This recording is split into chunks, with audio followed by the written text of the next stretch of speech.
Sebelum saya kisahkan tentang kisah Adam, tentu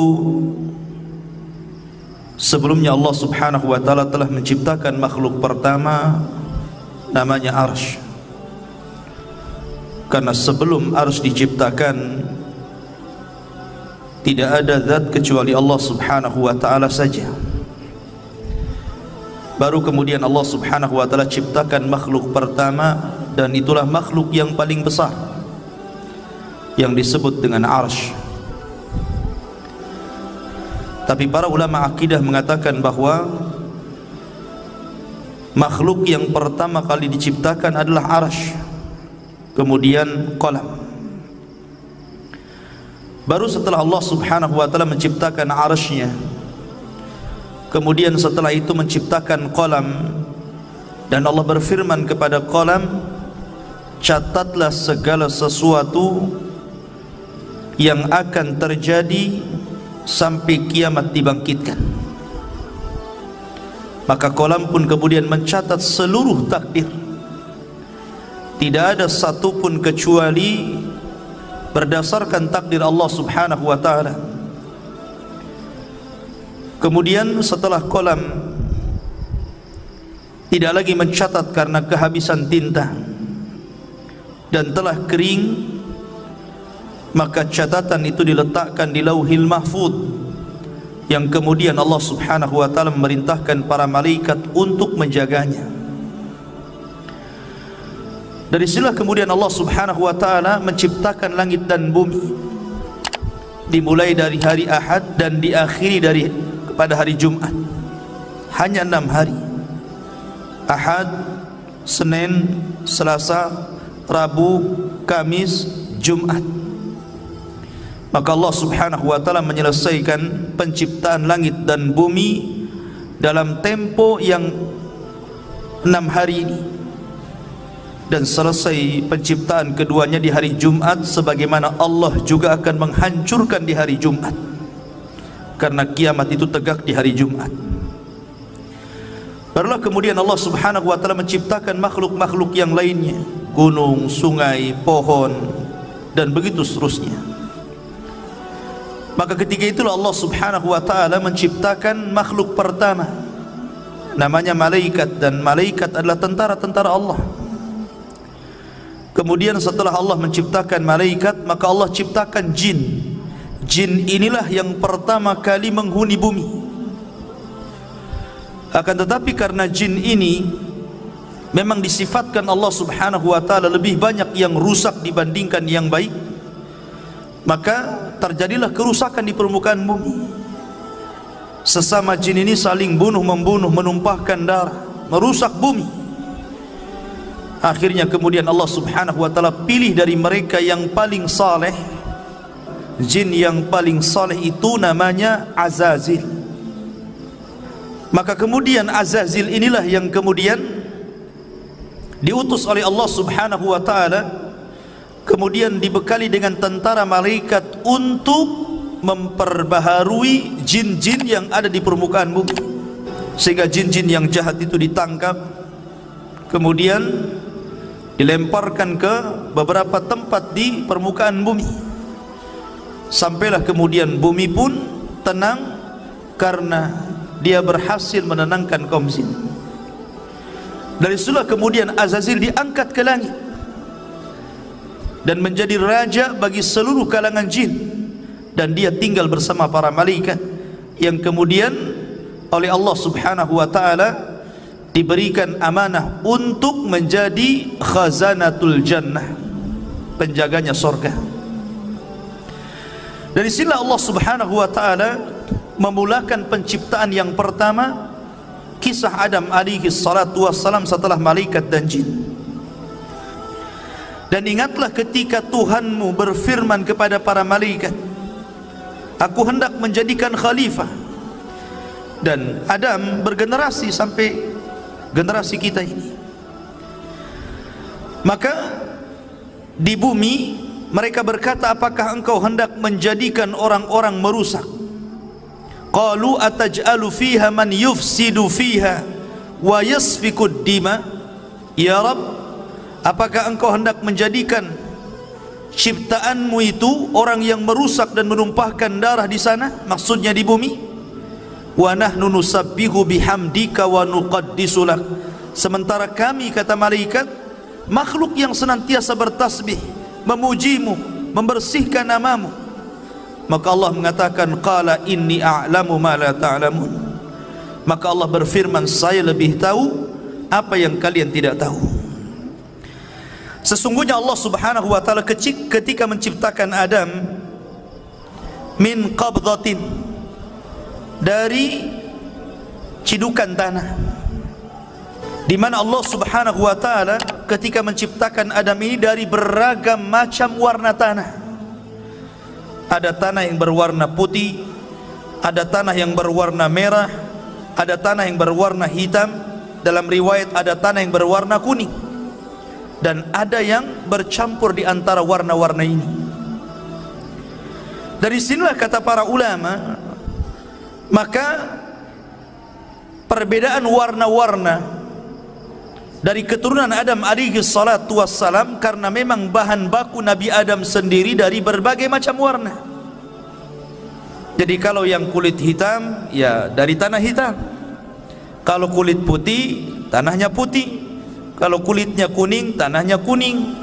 Artinya bahwa Allah subhanahu wa ta'ala menciptakan dari berbagai macam warna tanah, dan itulah menjadi keturunan Banu Adam.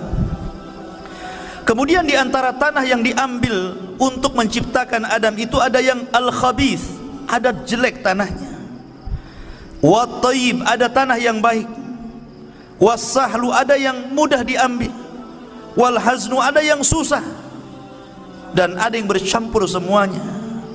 Dari sini pula kemudian di antara turunan Adam ada yang jahat, ada yang baik, ada yang keras kepala, ada yang muda, ada yang lembut, begitu kan?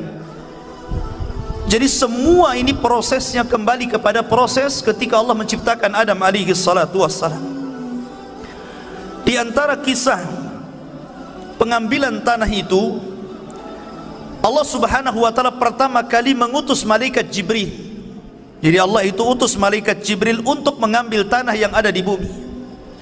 Tapi bumi menolaknya dan berlindung kepada Allah subhanahu wa ta'ala dari Jibril agar dia jangan sampai mengambil tanahnya. Akhirnya Jibril pun tidak bisa dan kembali kepada Allah. Kemudian Allah subhanahu wa ta'ala mengutus Mikail, sama bumi pun berlindung kepada Allah dari Mikail dan tidak diizinkan untuk mengambil tanahnya. Akhirnya Allah subhanahu wa ta'ala mengutus malakul maut, malaikat kematian. Ketika kemudian bumi berlindung kepada Allah subhanahu wa ta'ala, maka malaikat maut pun mengatakan, wa ana a'udzu billahi an arji, sebagaimana engkau berlindung kepada Allah agar aku tidak mengambil tanahmu, maka aku pun berlindung kepada Allah, aku tidak akan kembali kepada Allah sampai ku ambil tanahmu. Akhirnya berhasillah malaikat maut mengambil berbagai macam tanah yang disebutkan di atas, kemudian diangkat ke langit. Dari tanah ini kemudian akhirnya Allah subhanahu wa ta'ala menciptakan dengan kedua tangannya. Dan ini ada hikmah kenapa Allah ciptakan Adam dengan tangannya, supaya iblis tidak bisa sombong di hadapan Adam, karena iblis tidak diciptakan dengan tangan Allah. Iblis itu diciptakan dari ujung nyala api. Maka kemudian ketika Allah subhanahu wa ta'ala menciptakan Adam, Allah mulai membentuk Adam alaihi salatu wassalam dengan sebaik-baik bentuk yang tidak sama dengan makhluk yang lainnya. Sesungguhnya Allah menciptakan manusia itu sebaik-baik bentuk. Lah ketika Allah subhanahu wa ta'ala mulai menciptakan Adam alaihi salatu wassalam, dibentuknya sedemikian rupa, maka Allah subhanahu wa ta'ala membiarkan Adam yang belum ada ruhnya itu. Ada yang mengatakan selama 40 tahun dibiarkan, artinya sampai betul-betul mengering. Lah dari sinilah kemudian ketika malaikat melihat Allah subhanahu wa ta'ala menciptakan makhluk yang gharib bagi mereka, aneh bagi mereka, Disinilah malaikat datang menghadap Allah dan mengatakan, ataj'alu fiha man yufsidu fiha wa yasfikud dima wa nahnu nusabbihu bihamdika wa nuqaddisulah. Ya Rabb, apakah engkau akan mengulang 2 kali menciptakan makhluk yang akan merusak bumi, menumpahkan darah, sementara kami adalah makhluk yang terus bertasbih memuji kamu? Kenapa malaikat ngomong seperti ini? Karena malaikat punya pengalaman dengan bangsa jin. Sebelum Adam diciptakan, Allah menciptakan jin, dan jin itulah yang merusak bumi, yang menumpahkan darah sesama mereka, sehingga malaikat kemudian mentertibkan mereka. Karena malaikat punya pengalaman dengan jin, makanya dia kemudian datang menghadap Allah dan bertanya, ya Rabb, apakah engkau akan menciptakan makhluk lagi yang akan merusak dan menumpahkan darah? Makanya Allah subhanahu wa ta'ala mengatakan, inni a'lamu ma la ta'lamun. Lah saya ini yang menciptakan lebih tahu dibandingkan engkau. Barulah kemudian malaikat paham, dari turunan Adam ini ada yang menjadi para nabi dan rasul. Terkadang tingkatan mereka di atas para malaikat. Keluarlah para syuhada, keluarlah orang-orang saleh, keluarlah para siddiqun. Itulah kata-kata saya lebih paham dari apa yang kalian tidak tahu. Sementara iblis beda pula dia. Ketika Allah subhanahu wa ta'ala menciptakan Adam, baru berbentuk patung yang mengeras tadi, belum lagi ada ruh. Iblis ini bolak-balik, kemudian memegang-megang Adam. Kadang masuk dari lubang telinga, keluar dari lubang hidung, masuk dari lubang hidung, keluar daripada lubang dubur. Begitulah dia masuk keluar. Kemudian dia mengatakan di hadapan malaikat, la in sullitu la uhlikanna. Kalau seandainya makhluk ini diserahkan kepadaku, ku hancurkan dia. Sampailah kepada waktu yang ditentukan, waktu yang menegangkan, ketika Allah hendak meniupkan ruh kepada Adam. Maka Allah subhanahu wa ta'ala memerintahkan para malaikatnya agar berkumpul. Bagaimana Allah subhanahu wa ta'ala akan membuat peristiwa baru tentang munculnya makhluk baru yang namanya Adam alaihi salatu wassalam. Mulailah kemudian Allah subhanahu wa ta'ala meniupkan ruh kepada Adam alaihi salatu wassalam.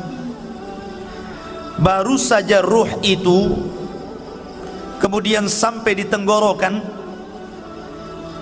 maka Adam alaihi salatu wassalam tiba-tiba bersin. Maka malaikat mengatakan, qul alhamdulillah.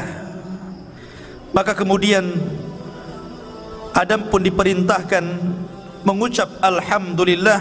Maka ketika Allah mendengar Adam memuji Allah, maka Allah pun berfirman, yarhamuka rabbuk, Rabbmu telah merahmatimu. Ma'asyiral muslimin yang dirahmati Allah subhanahu wa ta'ala.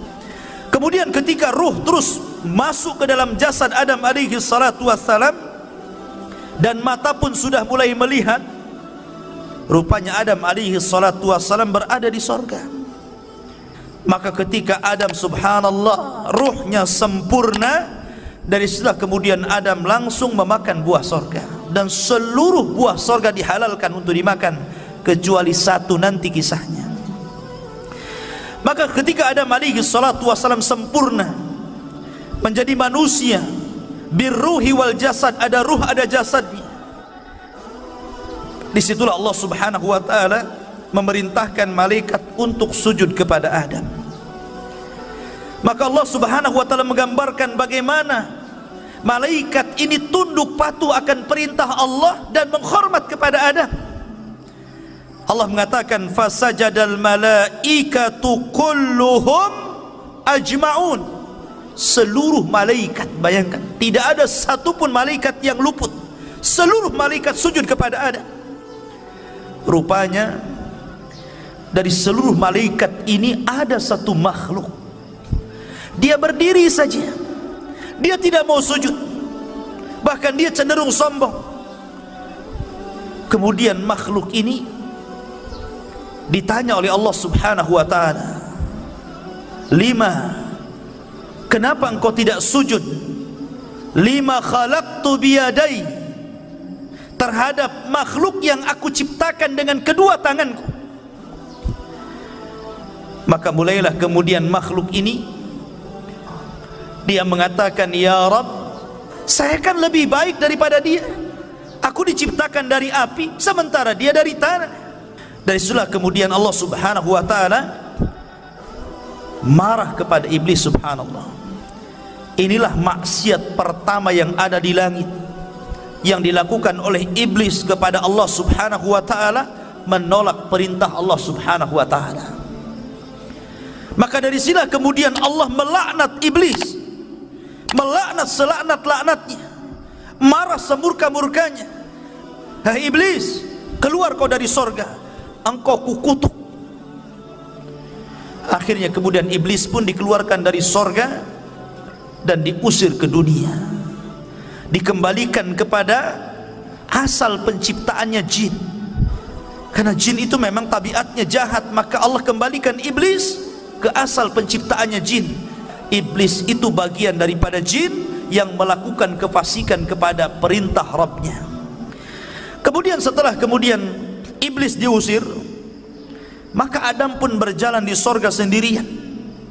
Dan itulah kemudian ketika Adam alaihi salatu wassalam tidak nyaman hidup sendirian, kemudian dia pun tertidur. Tiba-tiba selepas bangun, di sampingnya ada perempuan. Dialah Hawa, diciptakan dari tulang rusuk yang paling bengkok, dari tulang rusuk Adam alaihi salatu wassalam. Maka Allah Subhanahu wa taala ketika telah menciptakan Hawa, maka Allah pasangkan Hawa dengan Adam. Ketika itu Allah berfirman, uskun anta wa zaujukal jannah, masuklah wahai Adam, ajak istrimu ke dalam sorga, hiduplah di situ, makanlah sesukamu, tetapi wala taqraba hadhihi syajara, yang penting kau jangan dekat-dekat pohon ini saja. Tapi Adam lupa dengan perintah Allah agar jangan makan pohon itu. Akhirnya kemudian Adam pun memakan pohon itu. Salah satu sebabnya Allah lupakan Adam akan perintah jangan mendekati pohon. Akhirnya dia pun mendekati pohon karena ada sebab lain, di mana iblis berhasil masuk ke dalam sorga.